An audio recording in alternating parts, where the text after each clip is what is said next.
Cześć! W jednym z ostatnich nagrań oglądaliśmy wspólnie ten stary niemiecki odkurzacz Protos Rapid wyprodukowany przez Siemensa. Pokazywałem wtedy taką starą reklamę z berlińskiej gazety z 1939 roku i obok odkurzaczy Siemensa były tam także urządzenia marki AEG, odkurzacze z produkowanej przez ten koncern serii Vampyr. I tak się złożyło, że niedawno trafiłem na ofertę sprzedaży za jakieś grosze ręcznego odkurzaczyka właśnie AEG, model Vampiret, czyli w takim ogólnym tłumaczeniu wampirka. Aczkolwiek nie będzie to urządzenie aż tak historyczne, nie z lat 30., tylko gdzieś mniej więcej z lat 60. Zobaczmy, jak wygląda i w jakim jest stanie. Pudło jest ogromne, chociaż sam odkurzacz będzie znacznie mniejszy, ale przynajmniej jest bardzo ładnie zabezpieczony.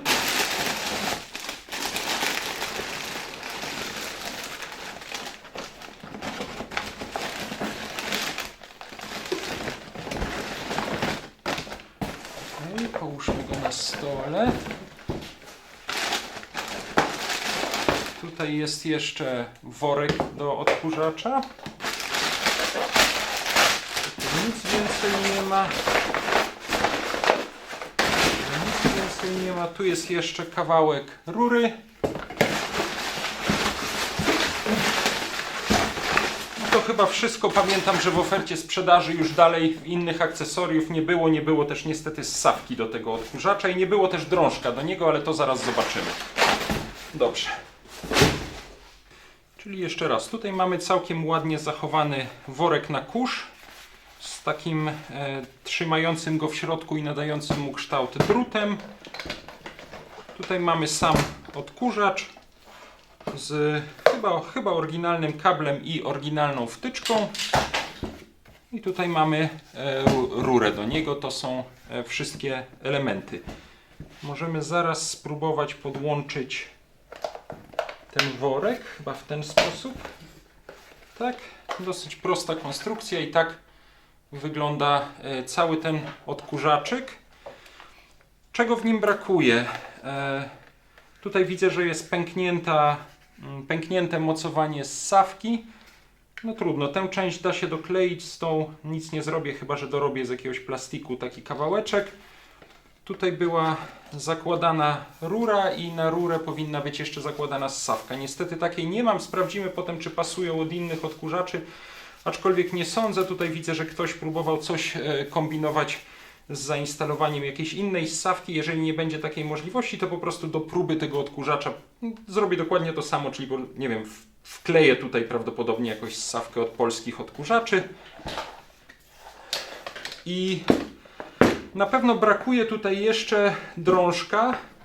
Jeżeli się nie mylę, to ten drążek mniej więcej tej samej długości co ta rura. Był prawdopodobnie aluminiowy albo z grubego plastiku, tego nie wiem, i na pewno był tutaj wkręcany trochę tak jak drążki od mopów albo od jakichś szczotek. Nawet zobaczę, bo być może jakiś drążek od mopa czy właśnie szczotki będzie tutaj pasował. Zobaczymy to później. Na razie tę rurę zdejmę. Przyznaję, że mam wielką słabość do tych małych, ręcznych odkurzaczyków. W kolekcji mam jeszcze na przykład ten odkurzacz Hoover Dastet, chyba z lat 1930. On zresztą działa, pokazywałem go już w jednym z poprzednich nagrań.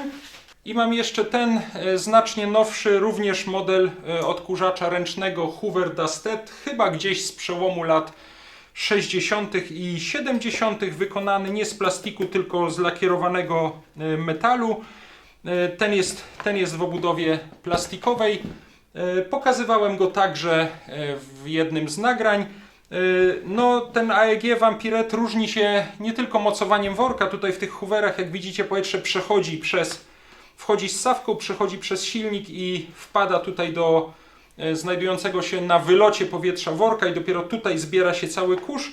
Natomiast w tych odkurzaczach AEG silnik jest zabezpieczony przed kurzem, całe powietrze wpada do worka znajdującego się tutaj obok. Troszeczkę tak jak w innym niemieckim odkurzaczu Electro Baby, który oglądaliśmy w innym nagraniu, tak jak w odkurzaczu Syrenka, który jest chyba kopią niemieckiego przedwojennego Kobolda, albo tak jak w polskim odkurzaczu Skrzat, który też oglądaliśmy w innym nagraniu. No i oczywiście różnica jest też taka, że w tych ręcznych hooverach nie ma możliwości zamontowania drążka i używania ich wygodnie do odkurzania podłogi. To są typowe ręczne odkurzacze do jakichś mebli czy odkurzania samochodu, natomiast ten odkurzacz Vampirette z drążkiem można było normalnie używać dość wygodnie jako taki podłogowy odkurzacz na drążku. Ok, te hooverki na razie odstawię, bo nie o nich dzisiaj będziemy mówić. Przyznaję, że to jest mój pierwszy odkurzacz marki AEG i chyba nie zwróciłbym na niego uwagi, bo na pierwszy rzut oka dla kogoś, kto się na tym nie zna, a ja się na historii tych odkurzaczy nie znam, wygląda on na urządzenie dość nowe. Ja bym nawet powiedział, że gdzieś tak koniec lat 70., nawet może lata 80., a ja w zasadzie zbieram głównie starsze eksponaty, ale wiedziałem, że właśnie AEG i właśnie ten model Vampyr czy Vampirette no to jednak klasyka odkurzaczy z ciekawą i długą, choć nie zawsze przyjemną historią. Krótko o historii.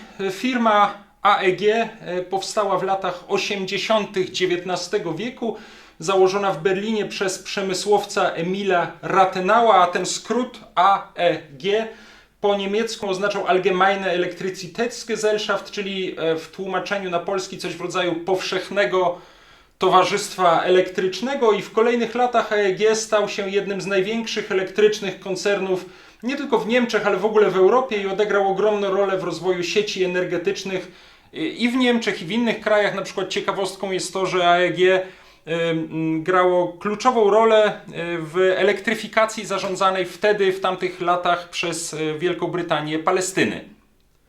W pierwszych latach XX wieku koncern AEG produkował także, to jest ciekawe, samochody, a podczas I wojny światowej był konstruktorem samolotów wojskowych.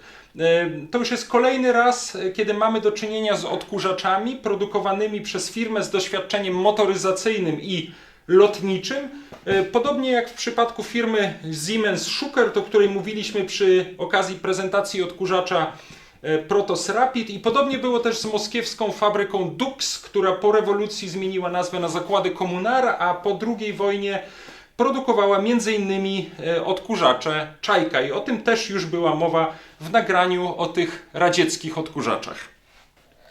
Najbardziej nieprzyjemna i mroczna strona historii AEG to lata nazistowskich Niemiec od 1933 roku, bo koncern należał do szerokiego zresztą grona niemieckich firm, które aktywnie wsparły Hitlera, zbijały fortunę na uczestnictwie w gospodarczych projektach III Rzeszy, a nawet w okresie wojny, no można powiedzieć, że aktywnie uczestniczyły w nazistowskich zbrodniach, wykorzystując do pracy w swoich zakładach więźniów z różnych obozów koncentracyjnych. O tym można by zrobić oddzielne nagranie i może do tego wrócę, prezentując, mam nadzieję, odkurzacze AEG powstałe mniej więcej w latach wojny, czy przed wojną w latach nazistowskich. Teraz zamiast mówić o historii koncernu, chciałbym się skupić na tym konkretnym odkurzaczu. To jest, spójrzmy może na tabliczkę znamionową, pokażę zresztą zdjęcie jej w powiększeniu. Odkurzacz AEG typ Vampirette 721, napięcie 220 V, moc pobierania 220 W. Poszukałem trochę informacji o tym modelu Vampirette i trafiłem m.in. na stronę internetową poświęconą prestiżowym nagrodom za wzornictwo przemysłowe IF Design, to jest skrót od Industry Forum Design, czyli takie forum, przemysłowe forum designu.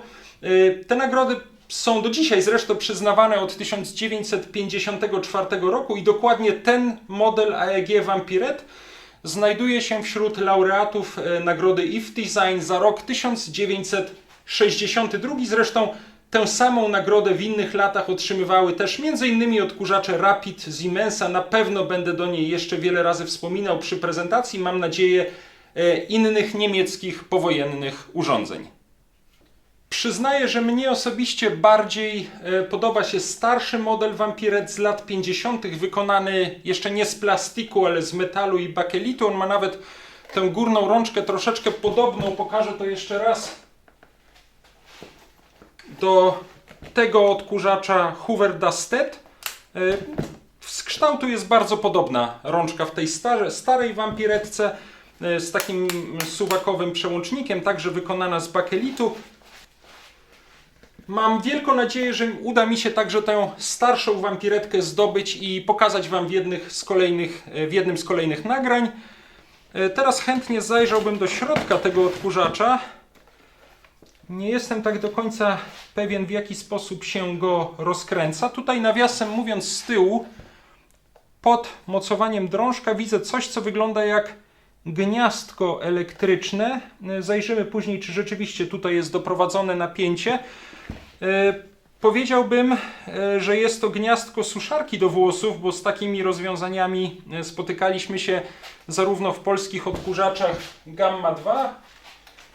Tutaj na przykład odkurzacz Gamma 2 produkowany w Rzeszowie w Polsce mniej więcej z tego samego okresu, bo ten jest chyba z 1963 roku, jeżeli dobrze pamiętam, 64 roku. No ten jest gdzieś z pierwszej połowy lat 60. powiedziałbym, czyli urządzenia produkowane praktycznie w tym samym czasie. Tutaj także w polskiej Gammie 2 jest wejście na suszarkę do włosów. Przy okazji można zobaczyć, jak jednak konstrukcyjnie różnią się te urządzenia. Ta Gamma 2 jest moim zdaniem, nie mówię tego jako krytykę, bo bardzo, bardzo lubię te polskie odkurzacze, ale wydaje się ona jednak dużo bardziej archaiczna, oparta o rozwiązania konstrukcyjne i o materiały takie jak bakelit stosowane jeszcze przed wojną. No AEG w porównaniu z tym odkurzaczem wydaje się technologicznie, technicznie, pod względem designu urządzeniem dużo bardziej zaawansowanym i też mocniejszym. Tutaj jest moc pobierania 220 W, tutaj 150 W. Jest to też odkurzacz znacznie lżejszy przez wykorzystanie plastiku, a nie stalowej obudowy. Także powiedziałbym, że to gniazdko mogło służyć do podłączenia suszarki do włosów, bo tak było też w wielu innych niemieckich odkurzaczach, no ale zastanawia mnie, że w latach 60. i były już jednak na rynku bardzo poręczne, zwłaszcza w Niemczech, ale też i w Polsce, całkiem poręczne i lekkie suszarki do włosów, więc nie bardzo widzę potrzebę montowania suszarki na wylocie powietrza w odkurzaczach, aczkolwiek taka suszarka może mieć też oczywiście inne zastosowania, albo może zrobiono to przez wzgląd na jakichś starszych, przywiązanych do tradycji klientów, którzy z takich suszarek korzystali. Nie wiem, nie mam pojęcia, na razie tylko spekuluję, zobaczymy, czy rzeczywiście w ogóle jest to faktycznie gniazdko elektryczne, być może służyło to do mocowania czegoś zupełnie innego. Odstawię na razie tę Gammę 2. Tutaj są śruby montujące to gniazdko. Możemy zaraz tutaj zajrzeć.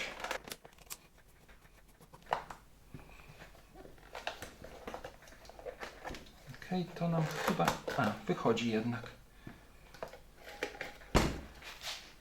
Tak, tutaj dobrze widać przewody wchodzące z kabla zasilającego. I zasilające jednak faktycznie to gniazdko elektryczne, czyli tutaj ewidentnie można było wetknąć wtyczkę prawdopodobnie zasilającą suszarkę do włosów, albo po prostu grzałkę montowaną tutaj na wylocie powietrza z odkurzacza. No tutaj mamy przewód jeden idący do silnika, drugi idący do włącznika, umieszczonego tutaj powyżej, i od włącznika idący dalej do silnika. I tutaj żadnych w sumie niespodzianek większych nie ma.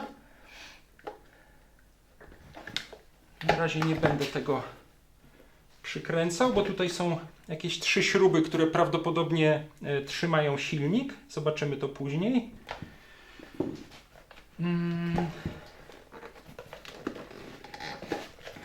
To jest taka duża plastikowa uszczelka, czy raczej zabezpieczenie. Spróbujemy ją zsunąć i tutaj znajdują się śruby prawdopodobnie mocujące osłonę turbiny.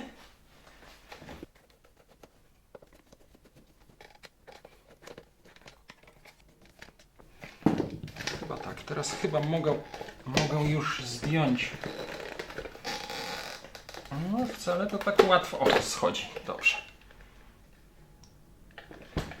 Tak, tutaj jest ta osłona turbiny jest wyłożona od środka jakąś blachą, częścią metalową, zresztą dość mocno zardzewiałą. Trzeba to będzie przeczyścić odrdzewiaczem. No i tutaj mamy bardzo, bardzo prostą turbinę. Taką jak na przykład w starych odkurzaczach Cobalt, jak w odkurzaczu Electro Baby, jak w odkurzaczu Skrzat, jak w tych Hooverach Dastet. Tutaj nie ma kilku tarcz ruchomych czy nieruchomych. Tej turbiny jest po prostu jedna turbina, która tutaj wciąga powietrze, wyrzuca je na zewnątrz i powietrze trafia tym otworem do wylotu i następnie do worka. Aha, tutaj jest jeszcze gumowa uszczelka, żeby powietrze nie wylatywało na zewnątrz. Teraz przyznaję, że chciałbym dostać się do silnika i w tym celu będę chyba musiał odkręcić te śruby znajdujące się z tyłu i żeby wyjąć silnik, będę prawdopodobnie musiał odkręcić tutaj te przewody. Nawiasem mówiąc, tutaj jest cała masa różnych symboli na włączniku. Jest symbol VDE, czyli Związku Niemieckich Elektrotechników i kilka innych, ale nie widzę tutaj żadnej daty, a większości tych innych symboli nie poznaję. Odkręćmy teraz te śruby trzymające silnik.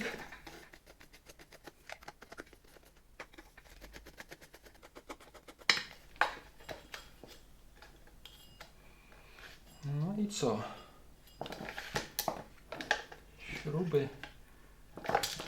Śruby odkręciłem, ale silnik jeszcze nie wychodzi. Pewnie będę musiał odkręcić też te znajdujące się z przodu.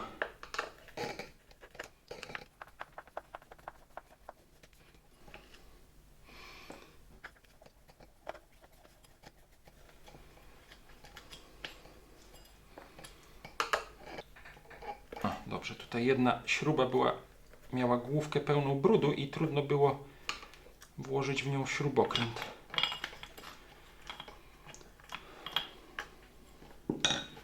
Wydaje mi się, że odkręciłem tutaj już wszystkie możliwe śruby.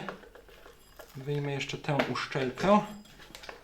I teraz teoretycznie powinienem być w stanie coś tutaj wyjąć, ale nie jestem. O, tu jednak jeszcze trzymały te śrubki. Zwłaszcza ta dolna.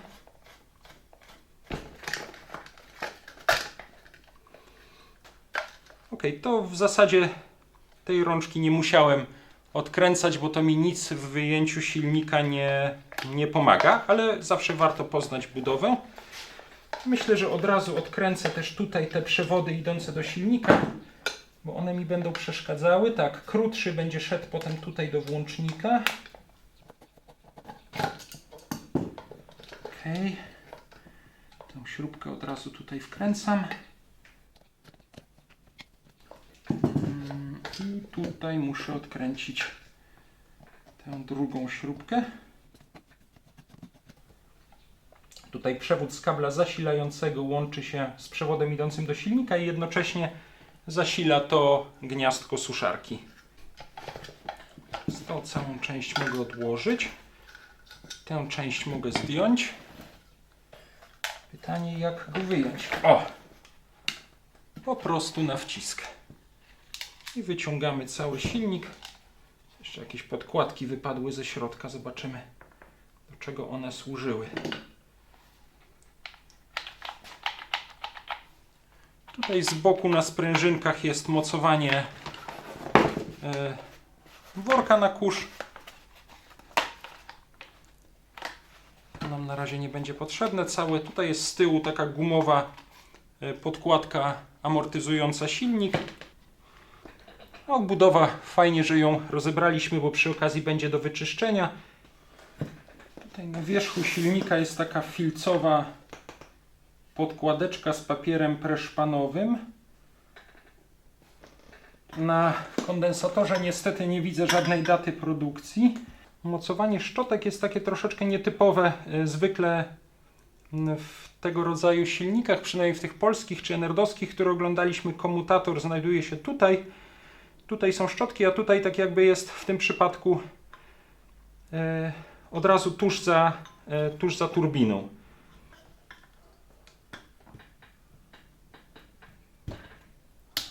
A może mi się uda dostać do szczotek. O, tak.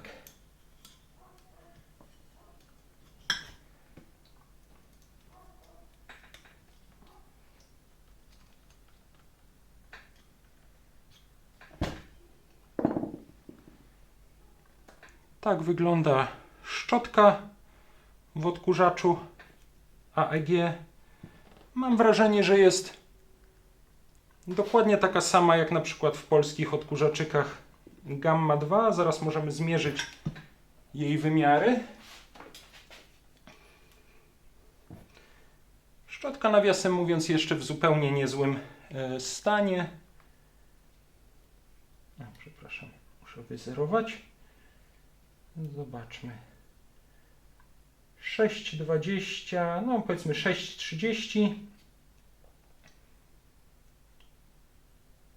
na 4,90, czyli na 5. No powiedzmy 6,30 na 5 mm. Chyba mam. Montowałem podobne szczotki nie tak dawno w odkurzaczu Gamma 2. Kupowałem je jako szczotki od maszyny do szycia. Tutaj nie ma potrzeby ich wymiany, ale chciałem z ciekawości zobaczyć, czy to są takie, jakie używałem.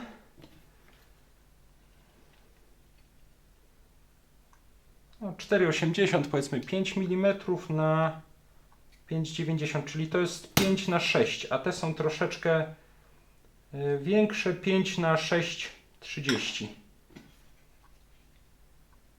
Tak, 5 na 6,30 trzeba mieć. Troszeczkę większe, czyli takich akurat bym nie miał, ale na szczęście nie muszę ich wymieniać, bo one są w zupełnie niezłym stanie.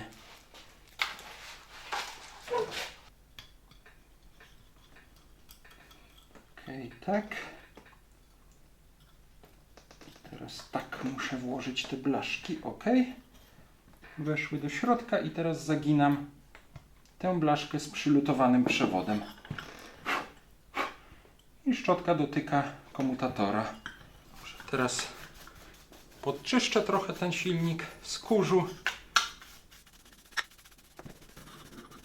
Możemy ewentualnie zrobić próbę tego silnika, z tym, że na pewno trzeba trzymać mocno tę część obudowy, bo inaczej ona będzie ocierała o turbinę podczas pracy. Tutaj nawiasem mówiąc też jest pieczątka, ale tylko z numerem silnika. Co prawda kończy się on na 69, ale nie wiem, czy to jest data produkcji. Tutaj zauważyłem, że na tej części jest wybitych kilka numerów. 68, 69, 71 chyba i 72, ale co z tego jest datą produkcji, nie mam kompletnie pojęcia i czy w ogóle coś z tego jest datą produkcji. Tak czy inaczej, myślę, że można wychodzić z założenia, że to jest ten model wampiretki jest raczej gdzieś z końca lat 60., przełomu 60. i 70. Żeby podłączyć ten silniczek, podłączę go jeszcze raz tutaj do oryginalnego kabla zasilającego. Mam co prawda jakiś inny kabel, ale ponieważ tutaj są takie końcówki na śruby, nie będę w stanie ich połączyć tutaj do kostki, więc po prostu użyję oryginalny kabel zasilający.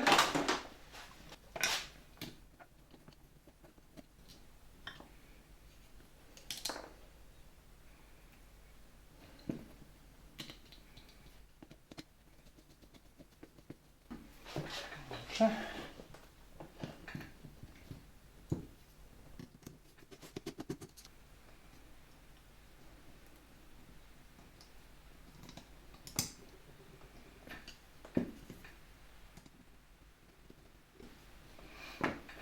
Okay. Tak jak wspomniałem, będę musiał go tutaj mocno trzymać, żeby turbina nie tarła o tę aluminiową obudowę. Może w ogóle tak go postawię. I podłączymy go za pośrednictwem regulatora napięcia. Tutaj sobie podłączę przewód do regulatora. Teraz ostrożnie, żeby tu się nie zetknąć z tą turbiną. Na wszelki wypadek okulary ochronne. Regulator na zmniejszone napięcie.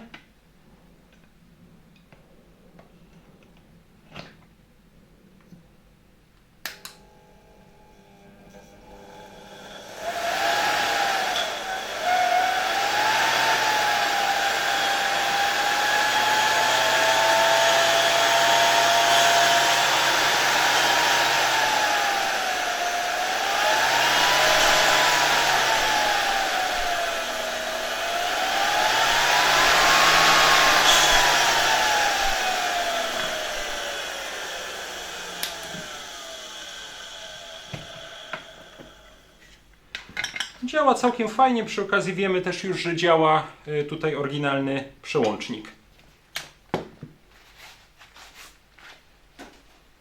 Mam wrażenie, że bez żadnych jakichś nieprzyjemnych hałasów. Jeżeli coś stuknęło, to raczej tutaj turbina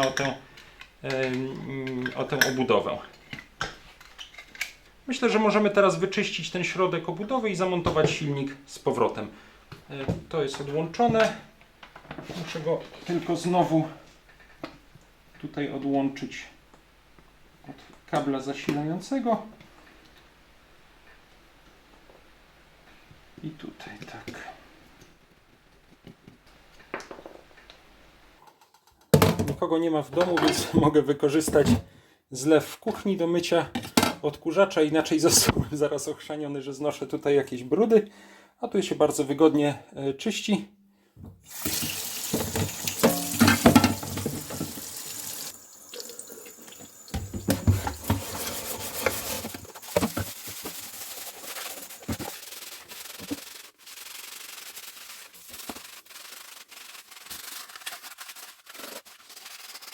Myślę, że cały odkurzacz udało się naprawdę ładnie wyczyścić. Tutaj jeszcze z tej obudowy turbiny udało mi się wyjąć tę dość mocno zardzewiałą blachę, którą za chwilkę pomaluję odrdzewiaczem, a spod niej zresztą wypadło, nie wiem, chyba z pół kilograma kurzu, który tutaj w różnych zakamarkach się ukrył.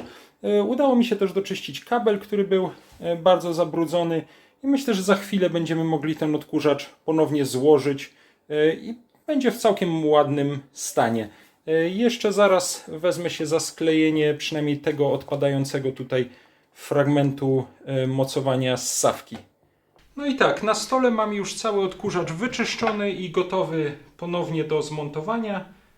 Załóżmy najpierw na silnik tę podkładkę.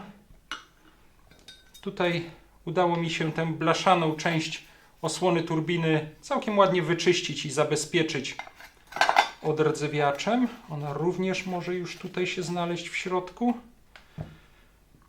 Tutaj założymy gumową podkładkę amortyzującą na silnik. Tutaj najpierw zamontujemy rączkę przed założeniem silnika. W ten sposób.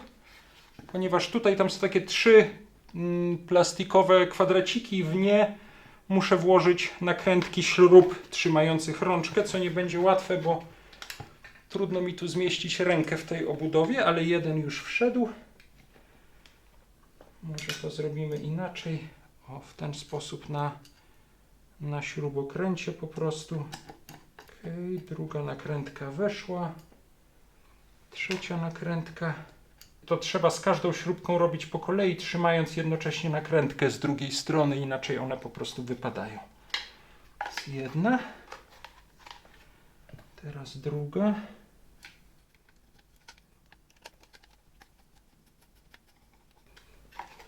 O, dobrze. Teraz nakrętki już nie odpadną, mogę dokręcić te śruby mocujące rączkę. W porządku. Teraz przeprowadźmy tutaj przez ten otwór przewody idące z silnika. Dobrze, mamy już tutaj przewody. No więc zamontujmy najpierw silnik.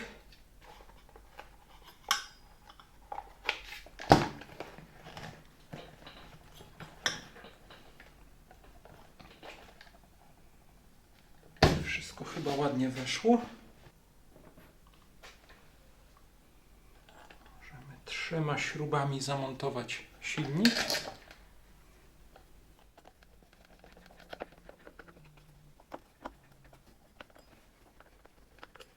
Dobrze. Teraz wydaje mi się, że tutaj powinna być ta gumowa uszczelka. Chyba tak. W ten sposób. Tutaj już włożyłem tę blaszaną część pokrywy i mogę ją założyć. To chyba będę mógł założyć później.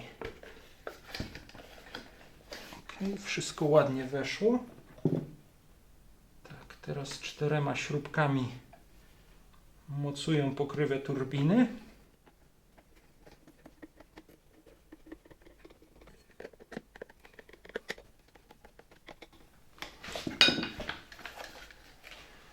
Odkurzacz już nabiera kształtu. Teraz zakładam tę uszczelkę.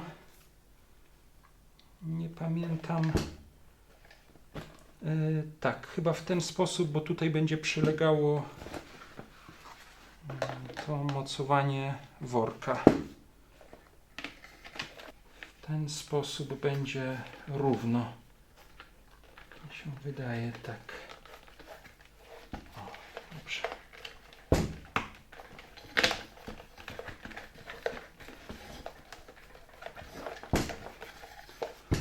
W ten sposób tutaj jest z tej strony równo. Ta płaska część, ta gumowa uszczelka, ona nie tyle uszczelnia silnik i tutaj powietrze w turbinie, ile raczej chroni ten odkurzacz przed uderzeniami o jakieś przedmioty, a raczej chyba bardziej nawet przedmioty przed uderzeniami tego odkurzacza. Jest takim po prostu zderzakiem. Dobrze, wygląda całkiem fajnie, nic w środku nie lata. No i teraz ostatnia część montażu, czyli ten element z kablem zasilającym i z włącznikiem. Musimy tutaj podłączyć 2 przewody. Jeden, może najpierw ten dłuższy podłączę, będzie wygodniej.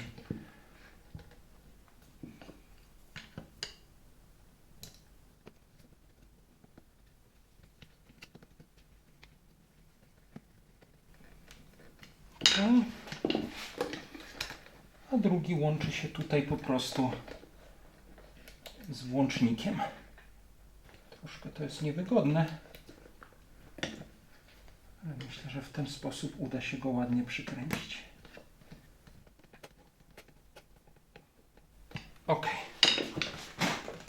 No i teraz tutaj tylko dbając o to, żeby przewody się nie przytrzasnęły, możemy zamontować tę część. Dobrze.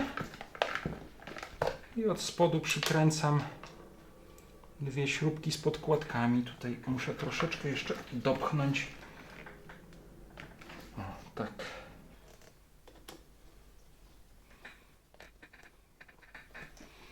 Ta weszła.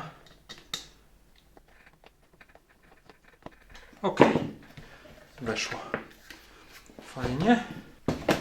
Ok, odkurzacz jest już ponownie zmontowany, wyczyszczony i zmontowany. Wygląda chyba całkiem fajnie.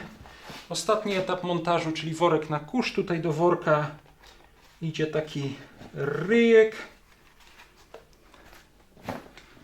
Teraz worek nakładamy w ten sposób na wylot powietrza i tutaj zatrzaskujemy. Tak. No i co? I tutaj jeszcze przy okazji już ten uchwyt z sawki skleiłem. On trzyma się dosyć mocno. Możemy też na niego nałożyć rurę. No i odkurzacz mamy zmontowany. Brakuje tutaj tylko pasującej ssawki. Tutaj przy okazji jeszcze zrobiłem małe uzupełnienie i sprawdziłem wymiary tej końcówki wychodzi mi w najwęższym miejscu od 33,5 mm do mniej więcej 36 czy 36,5 w najszerszym miejscu. I takich ssawek będę musiał poszukać. Niestety ssawki od polskich odkurzaczy tutaj kompletnie nie pasują. To jest na przykład ssawka od Alfy K2L z początku lat 70. czy z 69 roku, nie pamiętam. Ona tutaj w żaden sposób nie pasuje. Trzeba by wziąć kawałek rurki PCV, pomiędzy nie włożyć, ewentualnie jeszcze uszczelnić jakąś taśmą. Ja nie będę tego w ten sposób robił, po prostu poczekam, aż uda mi się znaleźć jakąś pasującą ssawkę AEG z lat 60. Ale tak czy inaczej możemy ten odkurzacz teraz wypróbować. Podłączmy go też za pośrednictwem regulatora napięcia może. Najpierw.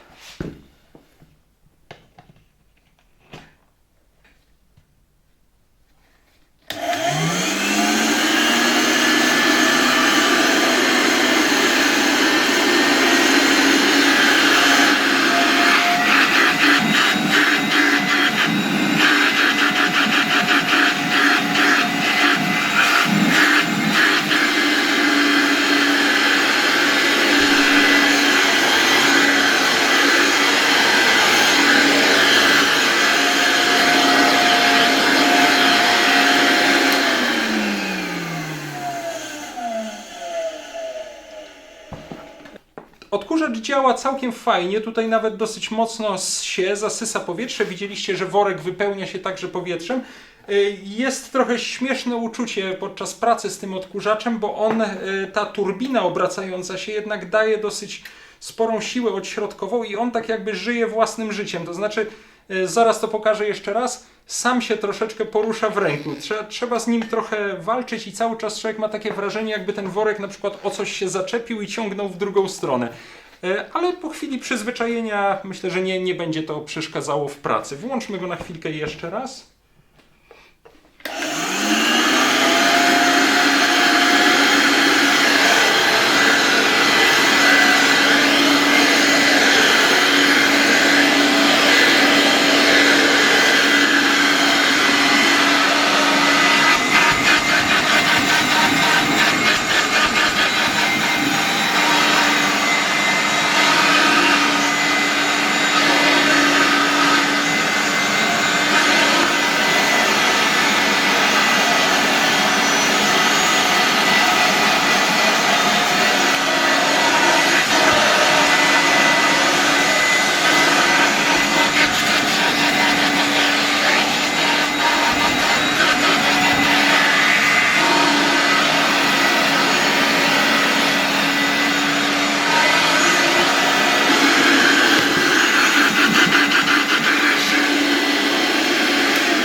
Naprawdę fajny, sympatyczny, nieduży, ale całkiem mocny odkurzacz, którym myślę, że można zupełnie porządnie posprzątać. Aha, byłbym zapomniał, jeżeli chodzi o ten drążek do odkurzacza, to fajny byłby na przykład taki jak od tej szczotki, tylko że on niestety też ma tutaj dużo za wąski gwint. Ale jeżeli znajdę coś z szerszym gwintem, to wyglądałoby to nawet całkiem fajnie. Z tego co widziałem na zdjęciach, to te odkurzacze miały trzonek w kolorze korpusu, czyli taki biały, no i zdecydowanie szerszy. W każdym razie pozwalał on wygodnie odkurzać także na podłodze i na pewno coś tutaj pokombinuję. Jeżeli nie, to jeżeli nie znajdę gotowego drążka, to znajdę jakąś taką aluminiową rurkę, dorobię od czegoś innego gwint i pomaluję ją lakierem właśnie na biało, tak jak ten odkurzacz. Myślę, że będzie całkiem ładnie wyglądała i pokażę to przy jakiejś najbliższej okazji. Myślę, że to na dzisiaj wszystko o tym odkurzaczu AEG model Vampirette z lat 60. Ten model był produkowany, tak jak mówiłem, gdzieś od początku lat 60. do przełomu 60. i 70. czy do wczesnych lat 70. Sama firma AEG, jak króciutko powiedziałem, koncern o bardzo ważnej, bardzo ciekawej historii, ale też z bardzo nieprzyjemną, mroczną, wojenną kartą tejże historii. No i ciekawe są też same te odkurzacze Vampyr i Vampiret, zwłaszcza te przedwojenne, czy z lat bezpośrednio powojennych, z lat 40. czy z lat 50. Mam wielką nadzieję, że ta wampirka stanie się pewnym początkiem większej kolekcji odkurzaczy AEG i będziemy mogli kolejno poznać różne ich muzealne, starsze, historyczne modele. Jeżeli macie ochotę, to zajrzyjcie też przy okazji do opisu tego filmu, bo zamieszczę tam kilka linków do jakichś reklam tego odkurzacza, które znalazłem w internecie, do informacji o firmie AEG i jakichś kilku jeszcze innych dokumentów poświęconych tym odkurzaczom i postaram się te informacje stopniowo uzupełniać. A w następnych nagraniach myślę, że wrócę m.in. do polskich ręcznych odkurzaczy Gamma 2 i Gamma. Już czekają u mnie w warsztacie dwie jeszcze nierozpakowane paczki. Jedna z odkurzaczem Gamma 2 chyba z 1959 roku, a druga z chyba niesprawnym odkurzaczem Gamma z roku 1957. No i mam jeszcze kilka innych odkurzaczy, także materiału na następne nagrania w kolejnych tygodniach czy miesiącach na pewno nie zabraknie. Dzięki za dzisiaj, do zobaczenia, a ja jeszcze się tutaj troszkę w warsztacie moją wampiretką pobawię.